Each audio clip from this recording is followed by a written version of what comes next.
más a la sede del Centro de Prensa Internacional del Ministerio de Relaciones Exteriores de la República de Cuba. De inmediato iniciamos la conferencia de prensa del Ministerio de Salud Pública sobre la actualización de la situación epidemiológica del país frente a la COVID-19. Nos acompaña, como ya es habitual, el doctor Francisco Durán García, director nacional de Epidemiología del MinSal. Doctor, buenos días. Buenos días a ustedes, buenos días a Abdiel, que nos apoya en la transmisión, la intérprete de la lengua de señas, y toda la población, todas las personas que escuchan la información todos los días. Bueno, el día de hoy comenzamos teniendo ingresados en nuestros hospitales 1.232 pacientes. En vigilancia se mantienen 44, en sospechosos, de los sospechosos 668, y confirmados activos 520 personas se encuentran ingresadas hasta el amanecer de hoy. Digo hasta el amanecer porque normalmente se dan altas en el día en dependencia de los resultados del laboratorio. Ayer se procesaron más de 4.000 muestras, 4.562. Todos nuestros laboratorios trabajaron. Los laboratorios de biología molecular del Instituto de Medicina Tropical Pedro Curí, 1.608, los de los centros provinciales de higiene, epidemiología y microbiología de Villa Clara, 816, el de La Habana, 537, el de Santiago de Cuba, 279, los del Centro de Ingeniería Genética y Biotecnología, 376, los del Hospital Hermanos Amejeira, 415, los del Centro de Investigaciones de la Defensa Civil, 149, el Centro de Inmunología Molecular, 269, y el Centro Nacional de Genética, 113 muestras se procesaron ayer. Como resultado del estudio de estas muestras, se diagnosticaron en el día de ayer 35 personas con la COVID-19. Esto hace que ya Cuba haya procesado un total de 356.200 muestras, 225 muestras analizadas, y un total de 3.617 personas se han diagnosticado con la COVID-19 en nuestro país, que representa el 1,02% de todas las muestras analizadas. Como también explicamos e insistimos con los territorios para mantener la vigilancia, se procesaron muestras de todas las provincias y las más significativas, pues como es natural, La Habana con 3.081, Pinar del Río 222, Artemisa 278, Villa Clara 223, fíjense que son los lugares donde tenemos algún foco, algún evento, Mayabeque 81, Cienfuegos, que mantiene una buena vigilancia a pesar de no tener casos, pues 119, Camagüey 123 y así, Holguín 129, pudiéramos mencionar todas las provincias y el municipio especial Isla de la Juventud. Los 35 casos diagnosticados ayer, las 35 personas diagnosticadas, 34 son cubanas y uno es un extranjero. Es un extranjero residente temporal en nuestro país. Por lo tanto, no es un caso importado, porque es un caso que se infectó en nuestro país. Los 34 cubanos, 29 son contactos de casos confirmados. Y ya, como siempre decimos, el grupo de riesgo que mayor número de casos confirmados ha aportado en nuestro país, y no tengo duda que en el mundo, pues son los contactos de casos confirmados, que realmente ya en Cuba representa el 83,5% de todos los diagnosticados en Cuba tienen como antecedente ser contactos de casos confirmados. En 5 no se precisan las fuentes de infección y se acumulan un total de 252 personas que no se ha logrado identificar la fuente de infección. Pero como empezamos a informar desde ayer de lo que ha ocurrido en los últimos 15 días, porque esto se va recuperando, y hoy decimos aquí que hay 5 que no tienen fuente de infección, en la tarde este número cambia porque se trabaja intensamente en el estudio epidemiológico para tratar de precisar la fuente de infección y poder accionar ahí. Y yo puedo decirle que de los casos diagnosticados en los últimos 15 días, solamente quedaban 13 que no tenían fuente de infección. Me estoy refiriendo a 4 de Artemisa, a 7 de La Habana, a 1 de Matanzas y a 1 de Villa Clara. Los restantes, pues todos tenían, o en todos se pudo precisar, de los 689 casos de los últimos 15 días, en solo 13 no se había podido precisar la fuente de infección. Con fuente de infección en el extranjero, mantenemos un acumulado de 333 de los cubanos. Ahora, el extranjero residente temporal que se diagnostica, pues también es contacto de un caso positivo de nuestro país. Por lo tanto, esta es su fuente de infección. De los 35 casos confirmados, 15 son del sexo masculino y se mantienen con el 50,1% en el acumulado, y 20 del sexo femenino, para un 49,9%. Realmente no hay diferencia en el sexo, en el comportamiento en nuestro país. 25 de los 35 casos fueron asintomáticos en el momento del diagnóstico. Esto representa el 57,9% de todos los confirmados en Cuba. Si analizamos cómo ha sido el comportamiento de los asintomáticos en los últimos 15 días, pues tiene un porciento similar, un 60%. Esto se evalúa también desde el punto de vista clínico, desde el punto de vista epidemiológico, porque indiscutiblemente mientras mayor sea el número de personas asintomáticas que usted encuentra en el momento del diagnóstico, pues quiere decir que les está llegando más rápido mediante el pesquisaje a esta población. Y por eso es un indicador que se evalúa, reitero. Por grupos de edades, menores de 20 años son 5, de 20 a 39 son 12, de 40 a 59 años son 12 y de 60 años y más, pues son 6 casos de los 35 casos confirmados ayer. Fíjense que 17 de los 35, prácticamente el 50%, son personas por debajo de los 39 años de edad. 30 de los 35 pertenecen o corresponden a la provincia de La Habana, 5 a la de Artemisa. En el caso de Artemisa, de los 5 casos, 4 son del Mariel, contacto de casos confirmados del evento que tenemos acá, y 1 es de San Cristóbal, de San Antonio de los Baños, en el cual se trabaja, pero aún no se tiene la fuente de infección.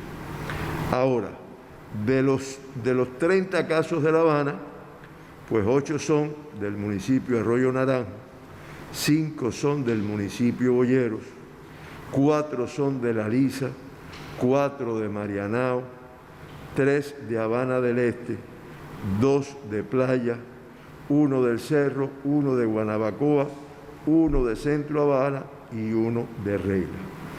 Como es natural y quisiéramos que no fuera así, La Habana, su Consejo de Defensa está trabajando duro para lograr resolver esta problemática, pero todavía la dispersión que tenemos en La Habana es de magnitud, y lo dice la distribución de los casos por municipio. Ahí no sé si le llegó a Lilian un mapa que nos ayudaron los geógrafos del Centro de Vigilancia, Roberto González Cruz y Roberto Romero, que en uno de ellos se pone la región de Cuba con mayor reporte de casos en los últimos 15 días. Y como es natural, ahí se ve reflejado, en dependencia del color, el más oscuro es cuando tiene más casos, en la medida que el rojo va disminuyendo, pues son menos casos, y bueno, pues está representado los casos de La Habana, los casos de Artemisa, los casos de Pinar del Río.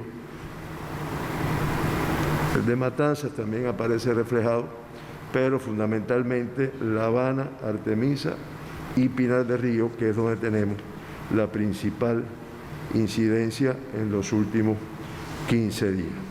Si entramos un poco más en detalle de los municipios con una incidencia elevada en la región occidental, pues aparece en primer lugar Habana del Este. Lilian, si quieres déjame la anterior. La Habana del Este, La Lisa, Boyeros, Plaza, 10 de octubre, Arroyo Naranjo, en el caso, en ese mismo orden, Mariel en Artemisa, le sigue Playa, Marianao, San Miguel, La Palma en Pinar del Río, Centro Habana y Cerro en La Habana, Guanabacoa en La Habana, el Cotorro, Habana Vieja, San Cristóbal, Bauta en Artemisa. O sea, estos son los municipios con una incidencia más elevada en los últimos 15 días. Y lo decimos en el sentido de tener un poco de claridad, aunque cada vez que me preguntan digo, no, tú te tienes que proteger aunque tú vayas a Baracoa, y no lo digo despectivamente, es que Baracoa no tiene casos hace ya mucho tiempo, ¿no?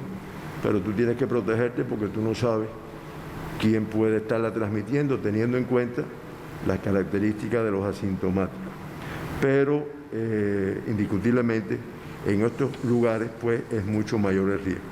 Ahora sí, Lilian, en el caso de La Habana, por áreas de salud, pues indiscutiblemente también aparece en diferentes tonalidades de rojo, negro casi. En el caso de las áreas con mayor reporte, estamos hablando de los últimos 15 días, pues Habana del Este, el área Mario Muñoz en Habana del Este, el Pulido Humarán en La Lisa, Puentes Grandes en Plaza de la Revolución, Boyeros en el municipio de igual nombre, Cristóbal Labra en La Lisa, Betancur Nenínger en Habana del Este, Lautun en 10 de octubre, el Pidio Berovides en La Lisa, 19 de abril en Plaza de la Revolución, Hermanos Ruiz Aboy en San Miguel del Padrón, Reina en Centro Habana, Mario Escalón en Habana del Este y 27 de noviembre en Marianao. Son las áreas de salud en las cuales en los últimos 15 días se han diagnosticado el mayor número de casos confirmados de COVID.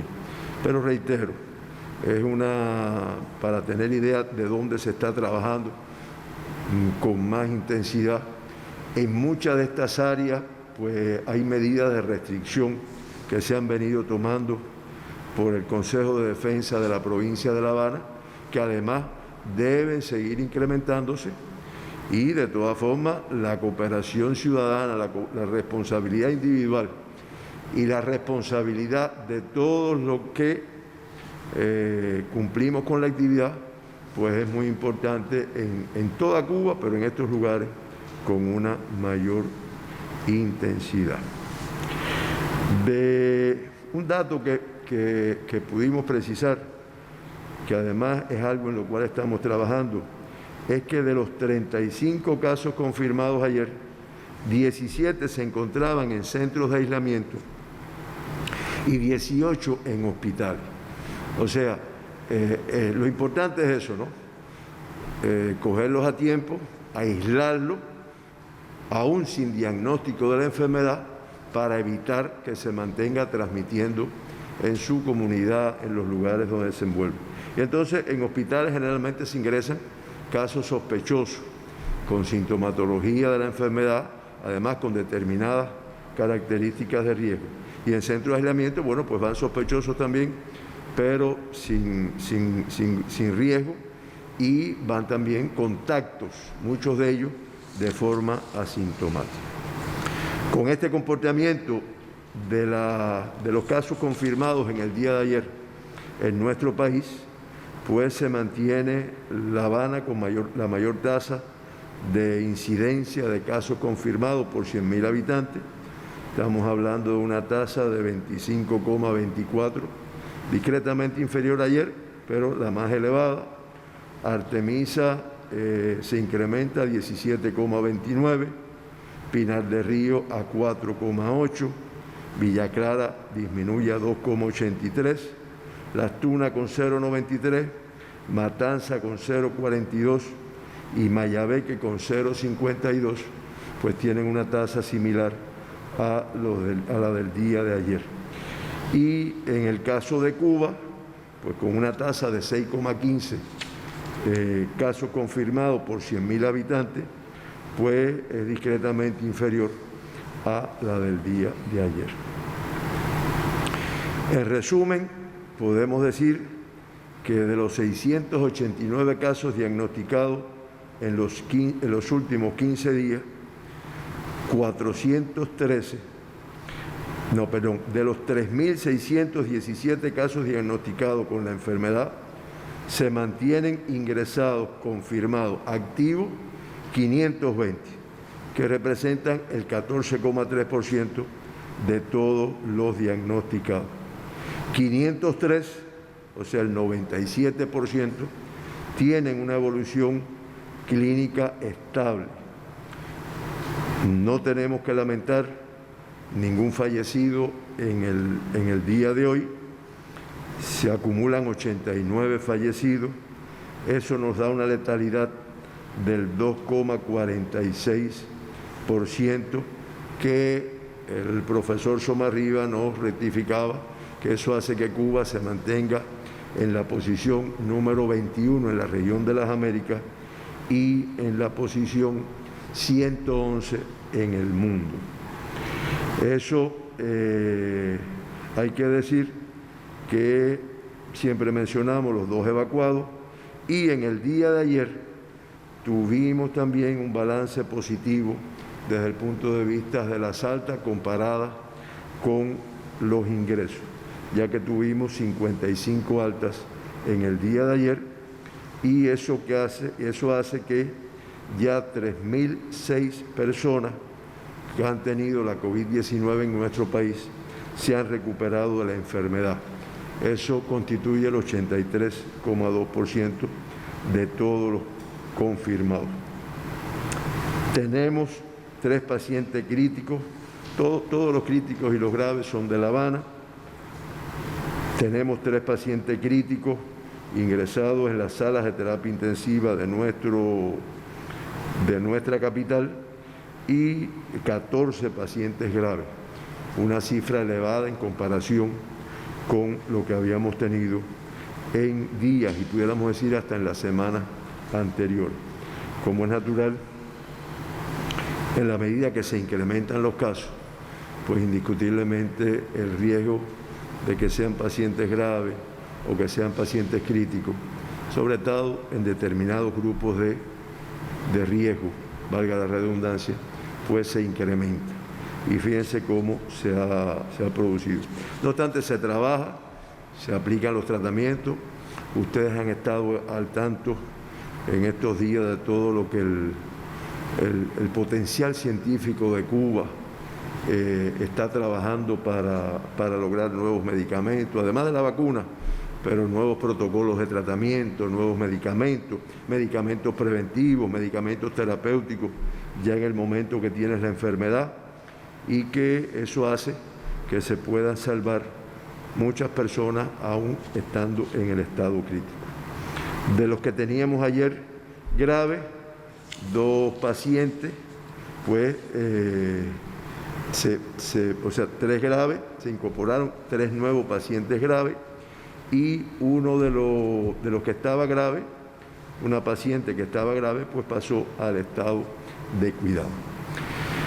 Esa es la situación de Cuba.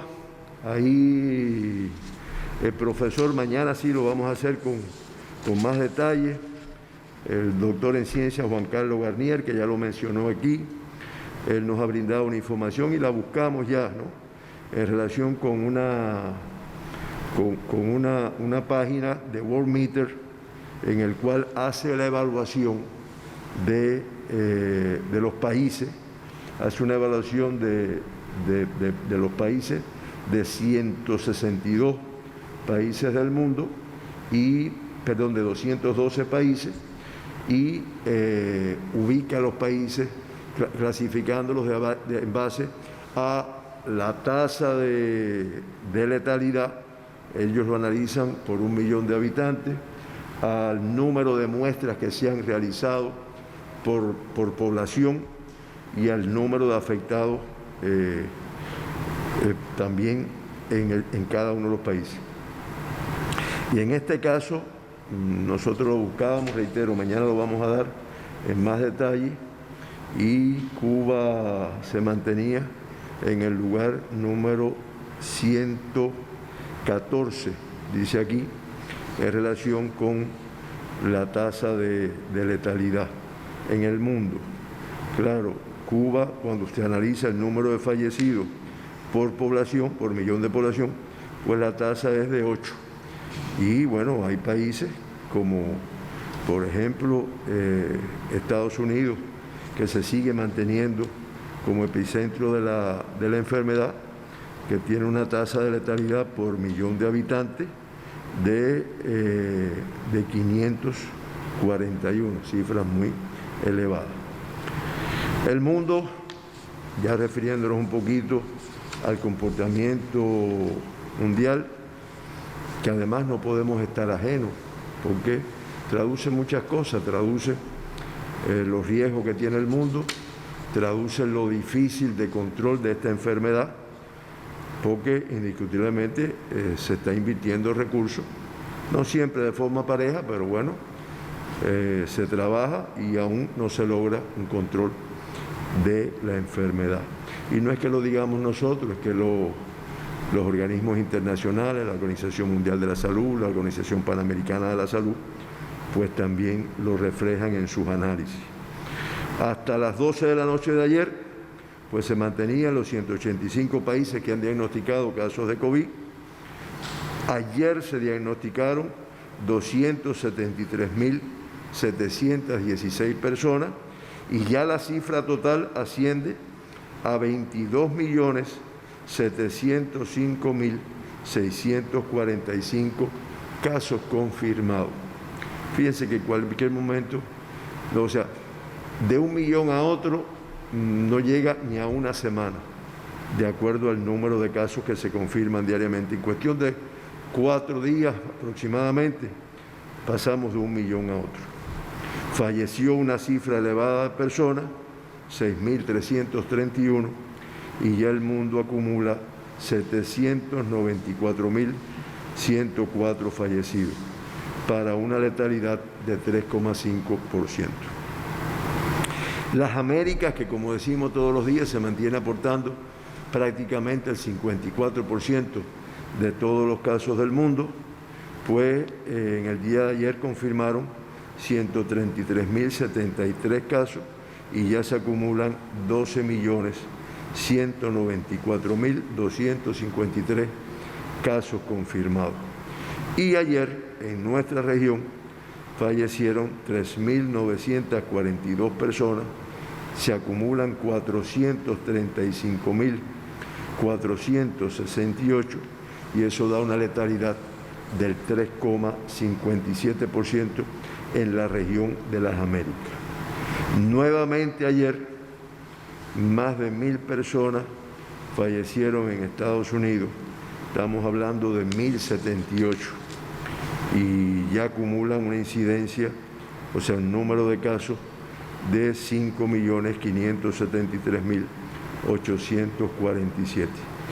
Y el otro país que tuvo más de 1.000 fallecidos en el día de ayer fue como, al igual que en días anteriores, Brasil con 1.204 y ya acumula 3.501.975 casos confirmados con la enfermedad. Indiscutiblemente es por lo que se plantea que la región de las Américas y estos países se mantiene el epicentro de la pandemia en estos momentos. Bueno, hasta aquí nuestra información. No sé, Héctor, si tengamos alguna pregunta. Tenemos una pregunta, doctor. Una persona al correo COVID-19 nos envía la siguiente interrogante. Quisiera su opinión especializada sobre el tema salud de rebaño después de más de 10 meses de la COVID-19. Sí, mira, la inmunidad de rebaño, uno piensa siempre en un grupo de ovejas, de animales, ¿no? La inmunidad de rebaño es una teoría que se ha utilizado en enfermedades infecciosas, en la cual se plantea que en la medida que tú logres que un alto por ciento de la población tenga anticuerpos, tenga inmunidad contra una enfermedad, pues será una población que estará protegida contra esa enfermedad. Eso se plantea que si cuando está ya un 70, un 80% de la población ha tenido la enfermedad o ha adquirido la inmunidad por vacuna, ¿sí? Porque la inmunidad tú la puedes adquirir o padeciendo la enfermedad o administrando vacuna. Como es natural, lo ideal es que exista la vacuna, que no es el caso de la COVID-19. La COVID-19, creo que bastante se ha hablado en estos días de las vacunas, incluyendo la vacuna cubana, con un pronóstico muy favorable, pero todavía hoy no se puede afirmar, ¿no? Y realmente padecer la enfermedad, que ha sido otra teoría, pues entonces quiere decir que un grupo se salvará y otro grupo, los de mayor riesgo, pues fallece. Y bueno, pues tampoco la humanidad puede estar de brazos cruzados esperando que eso pase. Eso incluso al principio de la COVID-19 hubo algún que otro país que pensó en que su población tuviera una inmunidad de rebaño, que lamentablemente fallecieran algunas personas y los que salvaran tuvieran. Ahora, ¿dónde está? Porque hay enfermedades también, yo creo que yo lo he dicho otras veces, que te dan inmunidad de por vida. Hay incluso enfermedades como le llaman las exantemáticas de la infancia, ¿no? La parotiditis, la rubiola, el sarampión, que una vez que tú la padeces ya te deja casi siempre una inmunidad de por vida. No hay que ponerte más vacunas. Hay otras que hay que reactivar la vacuna, como por ejemplo la fiebre amarilla. La vacuna contra la fiebre amarilla te la pones una sola vez en la vida y te protege para siempre.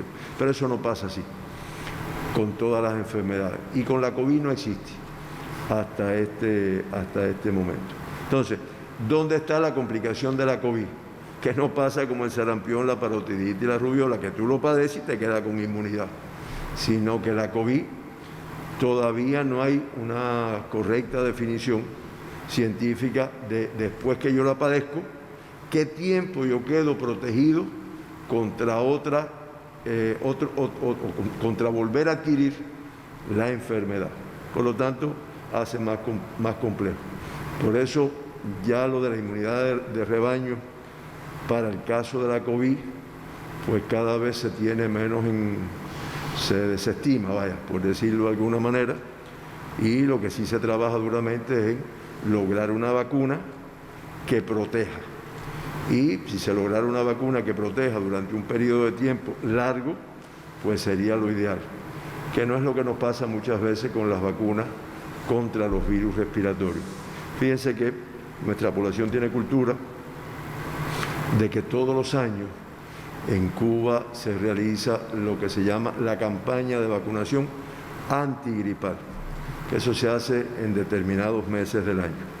Y esta campaña se hace para proteger contra otros virus respiratorios, influenza fundamentalmente. Y tú dirás, bueno, pero si yo me lo puse el año pasado, no es que te lo tienes que poner porque no te deja una inmunidad de por vida. Creo que he agotado ya a todos ustedes, a la población. Les pido disculpas. ¿Y algo más, Héctor? Así terminamos la ronda de preguntas. Bueno, pues agradecerle a todos los que hacen posible esta transmisión. A Abdiel, que siempre está presente, y muy importante a todas las personas que nos siguen y que cumplen con todas las indicaciones que están establecidas. Muchas gracias. Entonces terminamos por hoy, doctor. El agradecimiento para usted y, por supuesto, para todos los que nos siguen. Devolvemos la señal a los estudios centrales.